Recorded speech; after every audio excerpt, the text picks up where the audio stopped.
সবাই কেমন আছেন?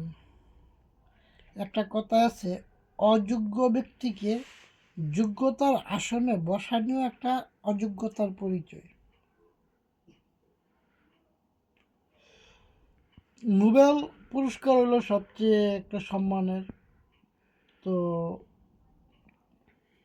ইংরেজ শাসনামলে রবীন্দ্রনাথ ঠাকুর ব্রিটিশদের নাইট উপাধি ফেরত দিয়েছিল, কারণ ওই সময় নাইট উপাধিটাও দেখা গেছে অযোগ্য লোককে যোগ্যতার আসনে বসানোর জন্য তারা কিছু কিছু লোককে নাইট উপাধি দিচ্ছিল, যার কারণে রবীন্দ্রনাথ ঠাকুর তিনি তার দেশপ্রেমের পরিচয় দিতে গিয়ে তিনি নাইট উপাধি ফেরত দিয়ে তিনি একটি গান লিখছিলেন, বাংলার মাটি বাংলার বাংলার বায়ু বাংলার ফল। তো যাই হোক, সেদিকে যাব না। নোবেলের কারণে বর্তমানে 8টা দেশে গেঞ্জাম চলতেছে। তো এই এতগুলা অযোগ্য ব্যক্তিরে ডেনমার্ক যে নোবেল দিল, তো সবাই খালি যার যার দেশের নোবেল জয়ীরারে ঘৃণা করতে। যেমন বাংলাদেশে আমাদের ইউনুস স্যার সবগুলো মেনটেন করতে ব্যর্থ হইতেছেন, তার দিকে লোকজন খুব। মায়ানমারে সূচির দিকে খুব। ইরানে এই যে একটারে উলাই দিচ্ছে নোবেল জয়ী, এটার দিকে মানুষের খুব। কিন্তু প্রশ্নটা হলো, এই বাছাইগুলো যে ডেনমার্ক করে, তারা এই বাছাইটা করার লাগে তারা কি একটা অযোগ্যতার প্রাইজ পাওয়ার যোগ্যতা রাখে না বিশ্ববাসীর কাছে? যাই হোক, সেদিকে যাবো না। জামাত ইসলাম মানে ইসলামী দল,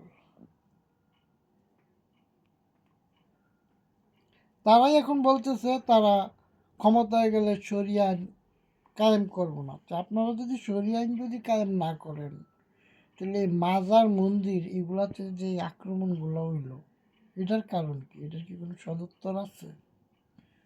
এখন দুইজনে স্বার্থের লাগিয়ে এক প্লেটে খাইছেন ঠিকই, এখন সরমুনাইয়ে কয় জামাত মুনাফেক, জামাতে কয় সরমুনাই মুনাফেক। তো ব্যাপারটা অনেকটা এরকম হইলো না? একটাই কয় ওটা তো গরু, আর একটা কয় ওটা তো ছাগল। তখন দুইজনের দাওয়াত যান নাকি দুজনের প্লেটে ঘাস দেওয়া উচিত না? আমি মানুষটা মূর্খ, তেমন কিছু বুঝি না। এই একজন ক্রিকেটারের ইন্ডিয়ায় কি হয়েছে না হয়েছে এটার প্রতিবাদ করা হইতেছে বাংলাদেশ থেকে, প্রতিবাদ করা ভালো হচ্ছে। এই প্রতিবাদের দুঃখে কি 1447 টন চাল ভারত থেকে আনা হইল, এটা কি প্রতিবাদের ভাষা? এটা কি দিল্লি না ঢাকার ভাষা? মুখে বড় বড় বুলাউরানি হইতেছে দিল্লি না ঢাকা, দিল্লি না ঢাকা, অথচ দিল্লি থেকে বিস্ফোরক ঢুকে গেল বাংলাদেশে। তো আমরা দেশবাসী কোন জায়গায় আছি, আর রাজনৈতিক নেতারাই কোথায় আছেন? তো ব্যাপারটা অনেকটা এমন না, ক্ষমতা সলিমুল্লাই যাক আর কলিমুল্লাই যাক, ফিনিশিং মাইডা জনগণের।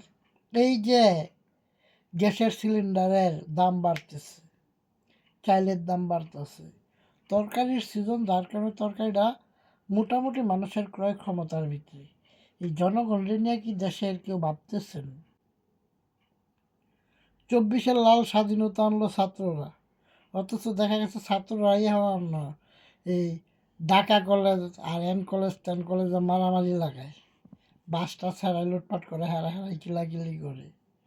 তো এই জাতি, এই শিক্ষিত জাতির কাছ থেকে কি শিখবো? 24-এর স্বাধীনতার পক্ষে হ্যাঁ না, 71-এর পক্ষ হলেন না। এখন কত হলো, আপনারা হাবুট যে কি আনছেন? দেশে কি সংখ্যালঘুদের কোনো নিরাপত্তার বিধান তৈরি করতে পারছেন? আজকেও নরসিংদীতে একটা ছেলে আগুনে পুড়ে মারা হইল। যে এই সংখ্যালঘু নিধনের জন্য কি 24-এর এই আপনারা হা কায়েম করতে চাইতেছেন? দেশ ও জাতির বিবেকের কাছে একটা প্রশ্ন। শান্তির ধর্ম ইসলাম, তো ইসলামের শান্তি মানে কি এই নির্বাচনী প্রচারণায় জান্নাত বেচালানি? এই যে জান্নাত লইয়া যে এত কথা যে হইতেছে, এই ভোট দিয়ে জামাত ইসলামে ভোট দিলে জান্নাতে পাইবেন, অথচ জামাত ইসলামের ডাইরেক্ট কইতেছে আমরা চুরিয়া না।